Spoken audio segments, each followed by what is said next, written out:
यामुळं मागासवर्ग आयोगाकडून मराठा समाजाचं मागासलेपण सिद्ध होईल का असा प्रश्न उपस्थित केला. त्याच्याबद्दल तुमचं काय म्हणणं आहे की काय करावं सरकारनं? हे सगळ्या गोष्टी माध्यमांच्या समोर आलेत. मागासलेपण सिद्ध करण्याची जबाबदारी मागासवर्ग आयोगाची आणि सरकारची पण. परंतु एखादा अर्धा असेल कोणी अडाणी काही, पण मला त्यातली माहिती नाही त्याच्यामुळे बोलत नाही. एखादा अर्धा असेल नाही, आम्ही माहिती सांगतो ना पाटील, काय खरं सत्य सांगतो ना. तरी पण मी घेतो एकदा, परत उद्या बोलू. प्रशिक्षित कर्मचारी जर नसेल तर तो सर्वे योग्य होणार नाही. त्यामुळे मराठा समाजावर अन्याय होऊ शकतो किंवा न्याय मिळू शकतो. तुम्ही म्हणताय ते बरोबर आहे, परंतु ज्यातली माहितीच नाही एखादा अर्धा असू शकतो. परंतु सरकारची आणि मागासवर्ग आयोगाची जबाबदारी चांगला सर्वे करणं आणि त्या माध्यमातून सत्य परिस्थिती बाहेर आणून मागासलेपण सिद्ध करणं. मागासलेपण सिद्ध त्यांनी करावं आणि करणं आवश्यक. तुम्ही असं म्हणाले होते की आरक्षण मिळालं की गुलाल उधळतच रायगडावर येणार, तर आता काही जण असं म्हणतायत की अजून ते 10-12 दिवस राहिलेले आहेत, तर तेवढं थांबावं आणि मग पुन्हा 16 तारखेनंतर मग प्रचंड गुलाल उधळावे. महादिवाळी असा शब्द काही जण नाही, मीच म्हणतोय. काही जण कसे मीच म्हणतो. काय हे बघा, रायगडाच्या चरणी आलो त्याही वेळेस सांगितलं होतं विजय प्राप्त होतो रायगडावर आल्याच्या नंतर. कधी नव्हे 70 वर्षात ते आता मराठ्यांसाठी कायदा बांधलाय की जो कायदा ज्या मराठ्यांच्या नोंदी सापडलेल्या नाहीत त्या मराठ्यांसाठी सगळे सोयरे म्हणून हा कायदा पारित झालेला आहे. महाराष्ट्रातला एकही मराठा आरक्षणापासून ओबीसीत जाण्यापासून आता वंचित राहणार नाही. हा खूप मोठा कायदा आहे. मराठ्यांचे पोरं शांततेत मुंबईला करोडोच्या संख्येने गेले आणि शांततेत वापस आरक्षणच घेऊन आले. मराठ्यांसाठी त्या शब्दासाठी कायदा पारित करणे म्हणजेच आरक्षण घेऊन आलेत.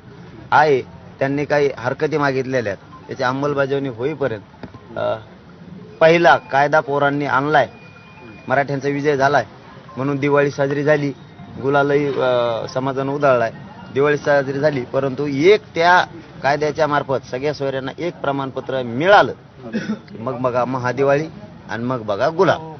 उधळणार तो इथंच का काय बऱ्याच जणांना आहे.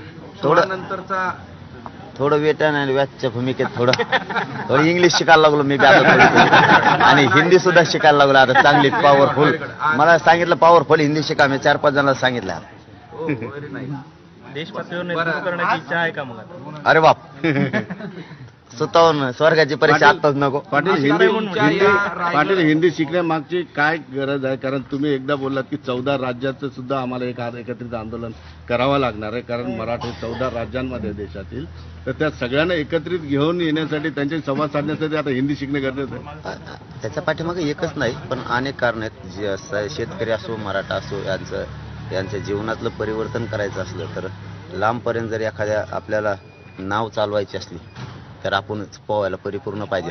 जर नावीला काही प्रॉब्लेम आला तर आपल्याला वैयक्तिक एकट्याला पावता आलं पाहिजे. म्हणजे लांब पल्ल्याची लढाई आहे तुमची. भविष्यात काही होऊ शकतं. तुम्ही 5 महिन्याच्या काळात वारंवार असं सांगितलं होतं की एकदा मराठ्यांना आरक्षण मिळालं की धनगर मुस्लिम सगळ्यांसाठी लढा देणार, जे पिचलेले घटक आहेत त्यांच्यासाठी संघर्ष करणार.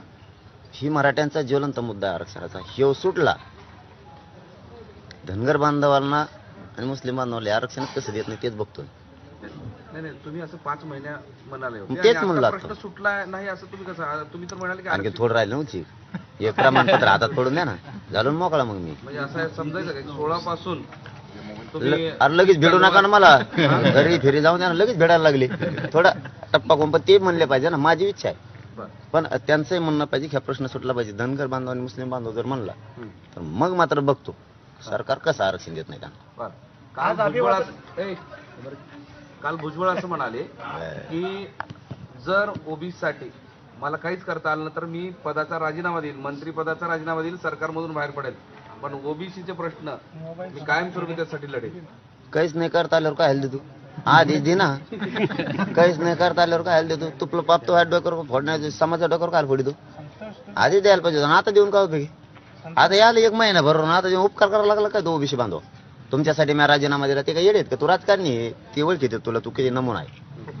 स्वतःच्या स्वार्थासाठी त्या गोरगरिबाची ओबीसी बांधवतो मराठा बांधवतो वाद लावायला लागला. ते कोणतं शान आहे ते? जाऊन तेच ना घ्यायच्यावर कर मान, तुला काय करायचं? पण त्यांनी आता एका अर्थानं ती धमकीच आहे सरकारला. सरकार कुठं भेट आहे त्याला? हे सगळ्या दुनियाला पाया घाल तुडी ते सरकार. त्याला नमुने 3-4 जण वरचे ते चांगल्या सुधरून देणार, याला कोण गाच पाण्याला सुधरून द्यायचे. असं की सरकारचे तिन्ही उपमुख्यमंत्री 2 आणि मुख्यमंत्री हे मराठ्यांच्या बाजूने आहेत आणि ओबीसीवर अन्याय करतायत असं काही पॉलिटिकल पर्सन म्हणतात, अशी चर्चा आहे. दादा, सरकार सरकार आहे. मुख्यमंत्री उपमुख्यमंत्री हे कोणाच्याच बाजूने नसतात, हे सत्याच्या बाजूने असतात. आणि मराठ्यांच्या नोंदी सापडल्या त्यांना उभं राहावंच लागणार आहे, नसताना मराठ्यांच्या नजरेतून पडतील ते, हे समजून घेणं खूप गरजेचं आहे. ते खोटं बोलतंय, त्याच्यासाठी 2 उपमुख्यमंत्री आणि मुख्यमंत्री डॅमेज व्हायला मोकळे नाहीत. पूर्ण सरकारला डाग याच्यामुळे लागायला लागला. सत्याच्या बाजूने त्यांना राहावं लागलं, कारण शासकीय नोंदी मराठ्यांच्या भारतात कोणत्याही समाजात सापडल्या त्या मराठ्या सापडल्या, त्यांना तुम्ही देणार नाहीत म्हणल्यावर सरकार डॅमेज होईल. मराठ्यांच्या नजरेतून ते उतरू शकत नाहीत. आणि सगळ्या सोयऱ्यांचा कायदा सुद्धा त्यांनी बनवला, ही अंमलबजावणी त्यांनाच करावी लागणार आहे, त्याशिवाय त्यांना सुट्टी नाही. चलो, धन्यवाद. आला एक प्रश्न असा आहे की मधल्या काळात तुम्ही आणि अजित पवार शाब्दिक एकमेकांवर असं हे सुरू होतं.